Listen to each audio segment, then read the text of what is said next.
டேய், விஷ்ணு பிரம்மா நந்தி 12 ஜோதிர்லிங்கம் தப்புன்னு வச்சுருக்கான். 12 ஜோதிர்லிங்கம் உட்காந்துருக்கார், கடவுள் உட்காந்துருக்கார், நீதிமான் உட்காந்துருக்கார். காலையில் யாரை கும்பிடுதிய? எல்லா நீதிமன்றத்திலையும் கும்பிடுறது யாரை கும்பிடுதிங்கிற கேள்வி பதில் வந்தாகணும் அப்படின்ட்டார். யாரை கும்பிடுதிய? நான் உட்காந்துருக்கேன். என்ன அவர் சொல்லிட்டார், என்ன பூட்டுவான், என்ன திறப்பான், பூட்டுவான் திறப்பான். அப்போ என்ன அர்த்தம்? அப்போ ஐயமார் பெயர்களை வச்சு மந்திரத்தை ஓதி என்ன அப்படியே தடவிட்டான் அப்படின்ட்டார்.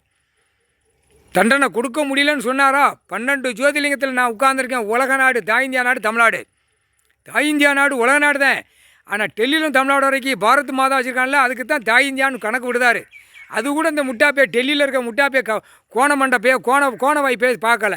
இங்கே ஒரு கோண வாய்ப்பே பார்த்துக்கிட்டு ரசித்து காலக்கையை தோலை தூக்கி போட்டு வாரான். நொறுக்கி விடுதார் தமிழ்நாடு. அறிவில்லை, டெல்லியில் நொறுக்கி விடுதார். அப்போ அறிவில்லாமல் உட்காந்தானே என்ன அர்த்தம்? கோர்ட்லேயும் பெரிய பிரச்சனையாக கிடக்கு, எல்லா கோர்ட்லேயுமே.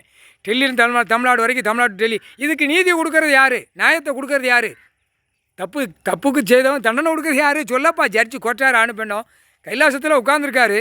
அதவே இன்னும் கேட்காம உட்காந்து நீங்கள் இன்னும் வழக்கை பார்த்து வழக்கை ஓட்டிக்கிட்டு இருக்கீங்க. அப்போ அதுக்கு என்ன அர்த்தம்? கைலாசத்துலேருந்து கணக்கு எடுத்து சேர்த்து கொடுக்காரு. இந்தா பாரு அப்படின்னு. சேட்டை பண்ணுறவனை பாரு, பூமியில் சேட்டை பண்ணுற பாரு, அரசியல்வாதி சேட்டை பண்ணதை பாரு, கவர்மெண்ட் வேளாக்கிறவன் சேட்டை பண்ணி பாரு, பலாயிரம் கோடி உள்ளவன் 2ஆம் நம்பரை பார்க்குறவனை சேட்டை பண்ணுற பாருன்னு என்னென்ன கணக்கு கொடுக்கணுமோ அத்தனை கணக்கு கொடுத்துட்டாரு.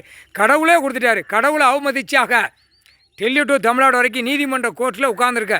இது பெரிய தப்பு. அரசியல்வாதி பின்னாடி நீ போக முடியுமா? ஜட்ஜி கோட்டார் அனுப்பினோம். அந்த கேள்வி கேட்கார். 13 மாதம் வைக்கணுங்க. சத்தியம் 13 மாதம் வச்சா என்ன அர்த்தம்? நாங்கள் தான் நடத்துவோம்னு அவன் நிற்கான். அது எப்படி விடுவார்? தூக்கி போட்டு மேய்ச்சி போடுவார். சத்தியம் புரிஞ்சுக்கோப்பா.